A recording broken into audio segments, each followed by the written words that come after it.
Welcome everyone. आज के इस लेक्चर में हम पढ़ने वाले हैं पाइथन कंट्रोल स्टेटमेंट्स। वैसे तो पाइथन की कंट्रोल स्टेटमेंट बहुत सारी हैं। आज मैं आपको दो जो स्टेटमेंट्स हैं वो करवाऊंगा। तो आज हम देखेंगे कि डिसीजन मेकिंग किस तरीके से की जाती है प्रोग्रामिंग में, how to make decision, how to use if statement and how to use if else statement. और एक कॉन्सेप्ट है आपके पास पाइथन में जिसको हम कहते हैं इंडेंटेशन। तो इंडेंटेशन को कैसे यूज़ करते हैं, उसके बाद हम कुछ प्रैक्टिकल एग्जांपल्स देंगे। तो डिसीजन मेकिंग के बारे में मैं बता देता हूँ आपको कि जब भी आप प्रोग्राम बनाते हो तो जनरली आपका प्रोग्राम जो है वो एक लीनियर फ्लो में नहीं होता है। मोस्ट प्रोग्राम जो है एक नॉन लीनियर फ्लो में होते हैं। तो नॉन लीनियर फ्लो का मतलब ये होता है कि आपका प्रोग्राम जो है बहुत सारी चीज़ों को चेक करता है और उन चेक्स के ऊपर वो फर्दर डिसीजन लेता है। ऐसे डिसीजन जिसमें कोई चीज़ कोई वैल्यू या कोई चीज़ जो है ट्रू है या किसी चीज़ को चेक किया जाए, तो ऐसे प्रोग्राम जो है बहुत कॉमन होते हैं। तो अगर आप ऐसे कोई प्रोग्राम बनाना चाहते हो कि जो कि कुछ चेक करना चाहता है पहले, आगे प्रोसीड करने से पहले, तो वहाँ पे हम डिसीजन मेकिंग को यूज़ करते हैं। ऐसे प्रोग्राम बनाना जो कि मल्टीपल ब्रांच में एग्जीक्यूट कर सकते हैं, उनको हम बनाते हैं डिसीजन मेकिंग स्टेटमेंट से। तो जो सबसे कॉमन आपका स्टेटमेंट है वो आपके पास इफ़ स्टेटमेंट, और इफ़ स्टेटमेंट का जो सिंटैक्स है वो किस तरीके का है। आपने लिखना है इफ़ स्मॉल में, फिर आपके पास पैरेंथेसिस में आपने एक कंडीशन लिखनी है। इसके बाद आपने ये कॉलन लगाने हैं दो। ये कॉलन डिनोट करता है कि इफ़ ब्लॉक शुरू हो गया है। और उसके बाद जो भी आप स्टेटमेंट लिखोगे वो स्टेटमेंट आपको इंडेंट करनी है राइट साइड को। अब इंडेंटेशन का मतलब क्या होता है? इंडेंटेशन का मतलब ये होता है कि जो भी आप स्टेटमेंट लिखोगे वो आप डायरेक्टली इस ब्लॉक के नीचे नहीं लिखोगे। अगर आपने कोई भी स्टेटमेंट लिखनी है तो आप यहाँ से स्पेस छोड़ोगे। ये जो आप देख रहे हो पोर्शन, ये एक स्पेस छोड़ा गया है। तो ये स्पेस एक टैब के बराबर होता है जनरली, या 4 स्पेसिस के बराबर होता है। मोस्ट जो आपके पास कोड एडिटर है वो जानते हैं कि आप पाइथन यूज़ कर रहे हैं, तो वो ऑटोमेटिकली जब आप टैब दबाते हो तो वो ऑटोमेटिकली आपके लिए 4 स्पेसिस का एक इंडेंट क्रिएट कर देते हैं। जितनी भी आप स्टेटमेंट लिखना चाहते हो वो आपको इस ब्लॉक के ठीक नीचे लिखनी है, इस तरीके से जो भी आप स्टेटमेंट लिख रहे हो। तो ये जो स्टेटमेंट जो भी आप लिखोगे, इसके बाद एक स्टेटमेंट, दो, तीन, चार, जितनी मर्जी स्टेटमेंट आप लिख सकते हो, ये तभी मानी जाएंगी इफ़ के अंडर अगर ये इंडेंटेशन जो है वहाँ पे एग्जिस्ट करती है। अगर नहीं करती है तो पाइथन आपको एरर दे सकती है, या उन स्टेटमेंट को इफ़ ब्लॉक से वो बाहर एज्यूम कर सकती है। तो इंडेंटेशन का आपको ध्यान रखना पड़ेगा। मैं आपको ये प्रैक्टिकल एग्जाम्पल के साथ भी समझाता हूँ। क्योंकि पाइथन एक ऐसी लैंग्वेज है जो कि करली ब्रैकेट्स को यूज़ नहीं करती। अगर आपने किसी और प्रोग्रामिंग लैंग्वेज को देखा होगा तो वो ब्लॉक्स क्रिएट करने के लिए करली ब्रैकेट्स यूज़ करती है, और बहुत बहुत सारी लैंग्वेजेस हैं जो करली ब्रैकेट्स को यूज़ करती है। जनरली पाइथन जो है एक पहली लैंग्वेज है जो कि इंडेंटेशन को यूज़ करती है ब्लॉक डिनोट करने के लिए। तो इंडेंटेड ब्लॉक जो है, जो जहाँ से भी आप इंडेंटेशन शुरू करोगे वहाँ से आप या तो एक टैब छोड़ोगे या फिर 4 स्पेसेस छोड़ोगे। ये चीज़ मार्क करती है एक इंडेंटेड ब्लॉक का। तो मैं आपको इसको एज ए प्रैक्टिकल एग्जांपल समझाऊंगा कि कैसे करना है। अगर आप किसी और लैंग्वेज को देखोगे जैसे कि सी, सी प्लस प्लस या जावा, वहाँ पे अगर आप इफ़ कंडीशन को देखोगे तो वो कैसे लिखी जाती है। वहाँ पे इफ़ होता है और ब्रैकेट्स के अंदर आप कंडीशन को लिखते हो, और वो ब्लॉक क्रिएट करते हैं करली ब्रैकेट्स लगा के इस तरीके से। तो करली ब्रैकेट जहाँ से शुरू होती है और जहाँ तक ख़त्म होती है, इसके अंदर एक ब्लॉक क्रिएट हो जाता है, और वो ब्लॉक जो है इफ़ के अंदर माना जाता है। लेकिन क्योंकि हम पाइथन यूज़ कर रहे हैं और पाइथन में ये करली ब्रैकेट्स नहीं होते हैं, तो करली ब्रैकेट्स जो हैं मतलब ब्लॉक के लिए नहीं होते। तो वहाँ पे आप क्या करते हैं, आप इफ़ स्टेटमेंट लिखते हैं, कंडीशन लिखते हैं, यहाँ पे कॉलन लगाते हैं, और उसके बाद यहाँ पे स्पेस छोड़ते हैं। कितना स्पेस छोड़ना है आपने? 4 जो आपके पास स्पेस बार है उसके बराबर, या फिर एक टैब के बराबर। ये जो जगह है ये डिनोट करती है कि जो भी स्टेटमेंट आगे लिखी गई है वो इस इफ़ ब्लॉक के अंडर है। अगर आपने यहाँ से 4 स्पेसेस नहीं छोड़े हैं तो इस तरीके से आपका स्पेस दिखना चाहिए इफ़ के अंडर। अगर आप जो भी स्टेटमेंट लिखोगे वो आपने इसी इंडेंट में लिखनी है। अगर आप नहीं लिखोगे तो वो इफ़ कंडीशन से बाहर मानी जाएगी। तो ये आपके पास इफ़ ब्लॉक का एक एग्जांपल है। तो यहाँ पे ये जो कंडीशन है आप देख रहे हो, ये कंडीशन जो है टेस्ट की जाती है, और ये अगर ट्रू और फॉल्स आती है उसके ऊपर ये स्टेटमेंट जो है आपकी पाइथन की ये रन करती है। तो जनरली जब आप इफ़ कंडीशन लिखते हो तो जब ये कंडीशन ट्रू होती है तो ये वाला स्टेटमेंट जो है रन करता है जो इफ़ के डायरेक्टली नीचे होता है। हम इसको ट्रू ब्लॉक बोलते हैं। तो ट्रू ब्लॉक तब चलता है जब ये कंडीशन ट्रू होती है। तो इफ़ ब्लॉक को आप कहाँ यूज़ करोगे, आप वहाँ पे यूज़ कर सकते हो जहाँ पे आप कुछ चीज़ टेस्ट करना चाहते हो, क्योंकि आप जानते हो कि इफ़ कंडीशन तभी चलेगी जब आपकी कंडीशन जो है वहाँ पे ट्रू होगी। तो अगर आप चेक करना चाहते हो कोई किसी चीज़ को प्रोसीड करने से पहले, तो आप वहाँ पे इफ़ कंडीशन को लगा के उसको चेक कर सकते हो। एक इसी का एक वेरिएंट है जिसको हम इफ़ एल्स ब्लॉक कहते हैं। तो इफ़ एल्स ब्लॉक में क्या होता है कि इफ़ के साथ एक और ब्लॉक अटैच कर दिया जाता है, हम उसको एल्स ब्लॉक कहते हैं। और वो एल्स ब्लॉक जो है ये तब रन करता है अगर आपकी कंडीशन फॉल्स होती है। तो इफ़ एल्स में आपके पास दो ब्लॉक बन जाएंगे, एक ब्लॉक जो होगा ट्रू ब्लॉक होगा और एक ब्लॉक जो होगा फॉल्स ब्लॉक होगा। तो इसका जो सिंटेक्स है वो भी बिल्कुल सिमिलर है। आपने लिखना है इफ़, उसके बाद लिखनी है अपनी कंडीशन, कॉलन लगाना है, उसके बाद आपने इंडेंट करना है स्टेटमेंट 1। तो इंडेंट करके इफ़ के नीचे वाली स्टेटमेंट जो है ये ट्रू ब्लॉक है। और आप देखोगे आपको एक और चीज़ लिखनी है एल्स। अब एल्स जो है वो इंडेंट नहीं होगा, वो डायरेक्टली इफ़ के नीचे लिखा जाता है इस तरीके से, और उस एल्स के आगे भी कॉलन लगाया जाएगा। अब इसके आगे वाले स्टेटमेंट को अगर आप इंडेंट करोगे तो वो स्टेटमेंट एल्स के अंडर मानी जाएगी। तो इस तरीके से आपको इफ़ और एल्स को लिखना पड़ता है। अगर आप इंडेंट नहीं करोगे तो वो स्टेटमेंट जो है एल्स के अंडर मानी नहीं जाएगी। तो इफ़ के बाद अगर आप इंडेंट करते हो तो वो इफ़ के अंडर है, एल्स के बाद अगर आप इंडेंट करते हो तो वो एल्स के अंडर है। इस तरीके से आपको इफ़ एल्स लिखना पड़ेगा। अब इन दोनों में से सिर्फ एक ही स्टेटमेंट चलेगी, और वो कौन सी स्टेटमेंट चलेगी वो इस कंडीशन पर डिपेंडेंट है। अगर कंडीशन ट्रू है तो ये ट्रू ब्लॉक चलेगा, और अगर ये कंडीशन फॉल्स है तो ये फॉल्स ब्लॉक चलेगा। दोनों में सिर्फ एक ही स्टेटमेंट जो है वो चलने वाली है। तो ग्राफिकली अगर आप इसको देखना चाहोगे दोनों में क्या फ़र्क है इफ़ और इफ़ एल्स में, तो आप देखोगे इफ़ में सिर्फ एक ट्रू ब्लॉक होता है। तो अगर आपकी कंडीशन ट्रू है तभी वो चलता है, अगर फॉल्स है तो आप डायरेक्टली फाइनल ब्लॉक की तरफ चले जाते हो, यानी नेक्स्ट लाइन पे चले जाते हो। पर जो आपके इफ़ और एल्स है उसमें दो ब्लॉक होते हैं, एक ट्रू ब्लॉक होता है, एक फॉल्स ब्लॉक होता है। तो दोनों में से सिर्फ एक ही चलता है। तो अगर कंडीशन ट्रू है तो ट्रू ब्लॉक चलेगा और उसके बाद आप फाइनल ब्लॉक में चले जाओगे, यानी नेक्स्ट लाइन पे चले जाओगे। और अगर कंडीशन फॉल्स है तो फॉल्स ब्लॉक चलेगा और उसके बाद आप नेक्स्ट कंडीशन पे यानी नेक्स्ट स्टेटमेंट पे चले जाएंगे। तो ये दोनों के बीच में जो डिफरेंस है इफ़ और इफ़ एल्स स्टेटमेंट में, ये इस तरीके से बनाया गया है। आप चाहो तो इफ़ एल्स के अंदर फर्दर एक और इफ़ एल्स लगा सकते हो, हम उसको नेस्टेड इफ़ एल्स बोलते हैं। अभी के लिए आप नॉर्मल इफ़ एल्स यूज़ करें। अब हम इसके कुछ प्रैक्टिकल एग्जांपल लेने वाले हैं, तो मैं आपको बताता जाऊंगा। ये प्रैक्टिकल एग्जांपल जो हैं ये आपने आपकी प्रैक्टिकल नोटबुक में भी आपने इसको नोट करना है। तो मैं आपको तीन एग्जांपल करवाने वाला हूँ। एक है आपके पास write a program in Python to check if a person can vote और नॉट। आपने एक ऐसा प्रोग्राम बनाना है जो कि चेक करता है कि पर्सन वोट कर सकता है कि नहीं कर सकता है। आप यूज़र से उसकी एज पूछते हो और आप उस एज के अकॉर्डिंगली डिसीजन लेते हो कि वोट कर सकता है या नहीं कर सकता है। दूसरा आपके पास है write a program in Python to check greater number between two numbers. आपको दो नंबर दिए गए हैं और आपने ये पता करना है कि कौन से दो नंबर जो हैं उनमें से बड़ा कौन सा है। तीसरा आपके पास है write a program in Python to check if user enters a secret code correct और नॉट। आप यूज़र से आप एक सीक्रेट कोड मांगोगे और आप देखोगे कि उसने वो कोड जो है वो करेक्ट लिखा है या नहीं लिखा है। तो इन तीनों प्रोग्राम को मैं आपके सामने सामने बनाऊंगा और आपने उसको देखते जाना कि मैंने वो किस तरीके से बनाया। तो शुरुआत हम करेंगे इस वाले से, यानी कि वोटिंग वाले प्रोग्राम से। बहुत सिंपल सा प्रोग्राम है। तो लेटस ऐसा करते हैं, यूज़र से हम इनपुट करवा लेते हैं एज उसकी। तो मैं आपको कहता हूँ एंटर योर एज। अब आप जानते हो कि जो इनपुट फंक्शन है वो स्ट्रिंग लेता है, तो हम इस एज को हम चाहते हैं कि वो नंबर हो, तो मैं इस स्ट्रिंग को कन्वर्ट कर दूंगा एक इंटीजर में। ठीक है, तो मैंने जैसे आपको पिछली बार भी बताया था, आपने इस पूरी स्टेटमेंट को इंट के अंदर बंद कर देना है इस तरीके से। तो अब आपके पास जो एज है वो एक इंटीजर बन जाएगी। अब आपने चेक करना है कि ये एज जो है 18 से बड़ी है या नहीं है।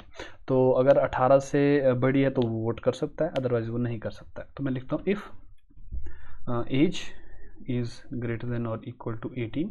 अगर एज जो है 18 से के बराबर या बड़ी है तो कॉलन लगाता हूँ। अब आप देखोगे जैसे मैंने एंटर किया तो विजुअल स्टूडियो कोड जानता है कि मैंने इफ ब्लॉक स्टार्ट किया था, तो ऑटोमेटिकली उसने मेरे कर्सर को 4 स्पेसेस आगे कर दिया है इंडेंट वाली जगह पे। ठीक है, तो मैं एक स्टेटमेंट लिखता हूँ प्रिंट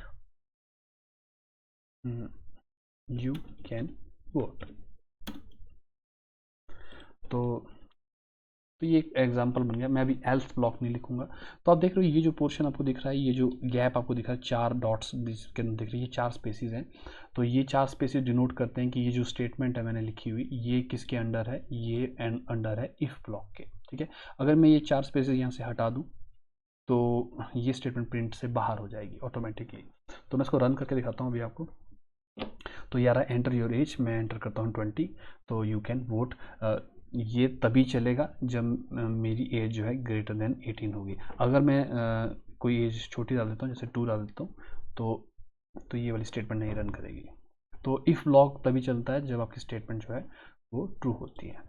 अब मैं क्या करता हूँ, इसी इफ़ ब्लॉक में एक एल्स ब्लॉक ऐड कर देता हूँ। और एल्स ब्लॉक मुझे कहाँ ऐड करना है, डायरेक्टली इफ़ के नीचे। आप देखोगे ये इफ़ के ठीक नीचे मैंने एल्स ब्लॉक लिखा है। ये डिनोट करता है कि ये इफ़ और एल्स जो है आपस में जुड़े हुए हैं, ठीक है। तो अब मैं दूसरी स्टेटमेंट लिख रहा हूँ।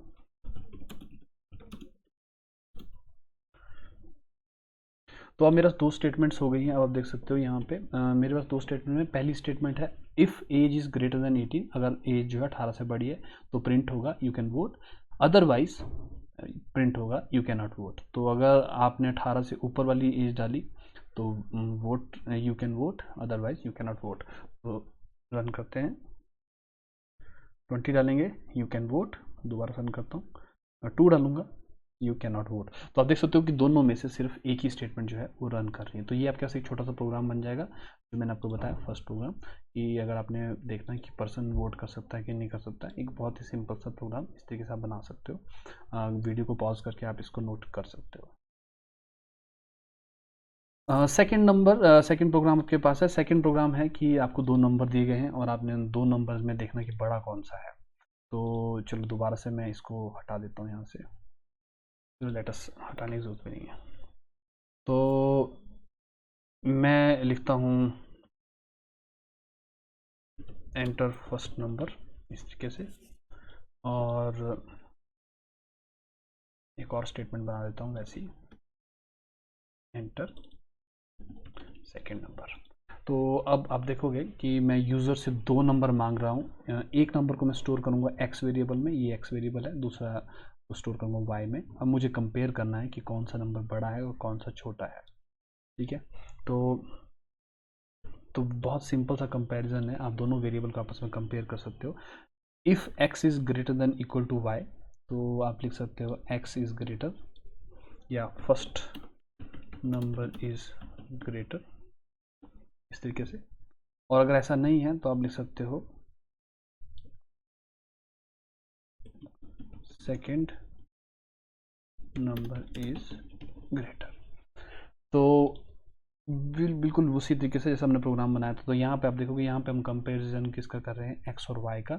अगर एक्स वाई के बराबर या बड़ा है तो हम लिखते हैं कि फर्स्ट नंबर जो है आपके पास, फर्स्ट नंबर जो है वो बड़ा है। और अगर ऐसा नहीं है तो हम बोलते हैं सेकंड नंबर बड़ा है। ऑटोमेटिकली हमें पता है कि अगर एक्स बड़ा नहीं होगा तो नेचुरली वाई बड़ा होगा।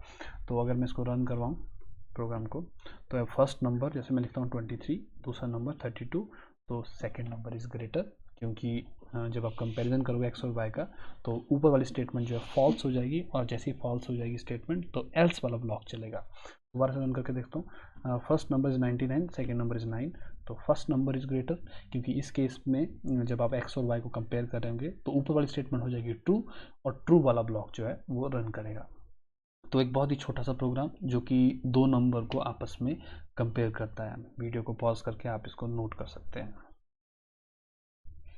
और थर्ड आपके पास है कि ऐसा प्रोग्राम बनाना है कि यूज़र से हम कहेंगे कि अपना सीक्रेट कोड एंटर करो, और अगर वो हमारे सीक्रेट कोड से मैच करता है तो हम उसको कहेंगे कि ओके आप एंटर कर सकते हैं, अगर अदरवाइज़ हम कहेंगे कि आप एंटर नहीं कर सकते।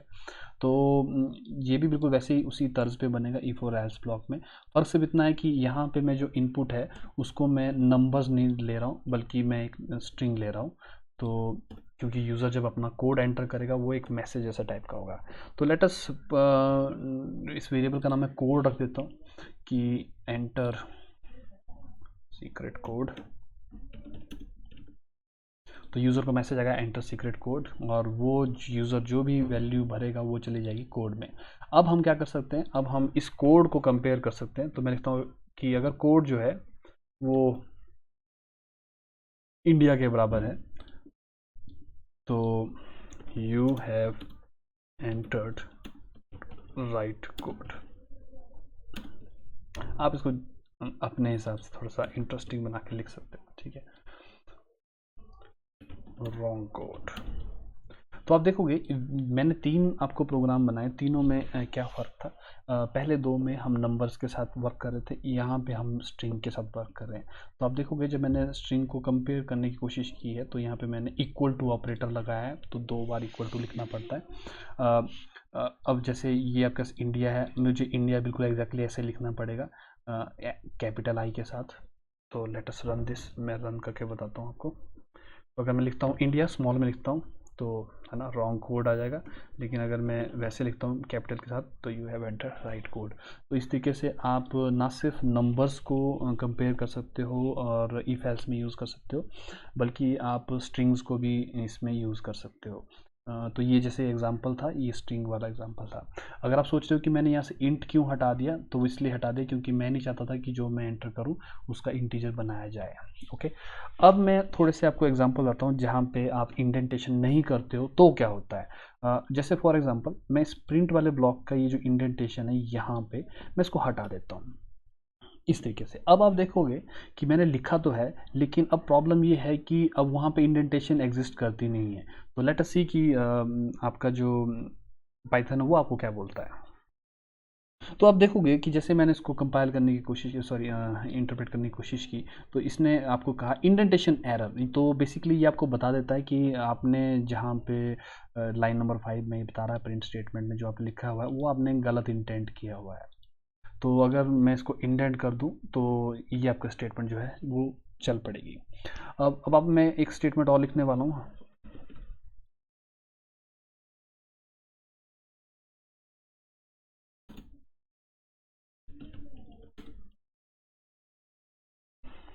इस तरीके से अब आप देखोगे ये जो स्टेटमेंट मैंने लिखी हुई है प्रिंट की, ये एल्स ब्लॉक के अंडर नहीं है। यहाँ पे आप देख रहे हो ना, अगर अगर मैं यहाँ पे टैब देके इस तरीके से इसके नीचे ले आऊँ मैं इसको, तो ये ब्लॉक जो है एल्स ब्लॉक में चला जाएगा। ओके, तो जैसे रन करके देखते हैं अभी, तो आप देखोगे रॉन्ग कोड और साथ में ग्रेट कोडर भी आया हुआ है। लेकिन अगर मैं इसको हटा दूं, अब ये स्टेटमेंट जो है ये एल्स ब्लॉक में नहीं है, या मुझे ऐसा कहना चाहिए कि अब ये इस पूरे इफ़ एल्स ब्लॉक में ही नहीं है। ये एक नॉर्मल सी स्टेटमेंट है जो मैंने सबसे लास्ट में लिखी हुई है। तो इररिस्पेक्टिव कि इस कोड का क्या होता है, ये लास्ट वाली स्टेटमेंट हर बार चलेगी क्योंकि ये ना तो इफ़ में है ना ये एल्स ब्लॉक में है। तो रन करके बताता हूँ मैं अभी आपको। तो जैसे मैं लिखता हूँ टेस्ट, तो आप देखोगे wrong code the great coder.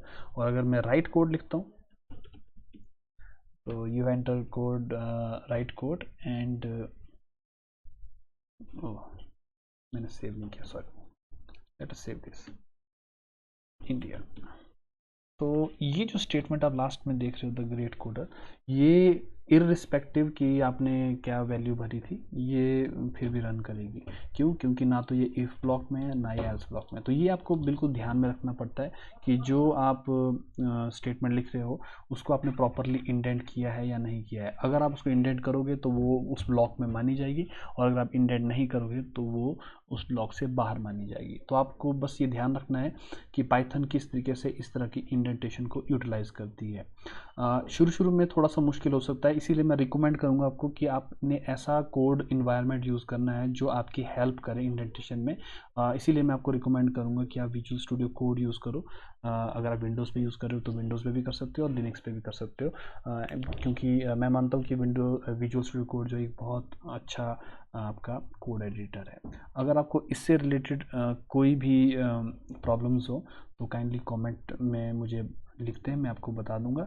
और ये जो 3 मैंने प्रोग्राम यहाँ पे लिखे हुए हैं, ये तीनों के तीनों प्रोग्राम जो है ये आपने अपने प्रैक्टिकल नोटबुक पे भी कंप्लीट करने हैं।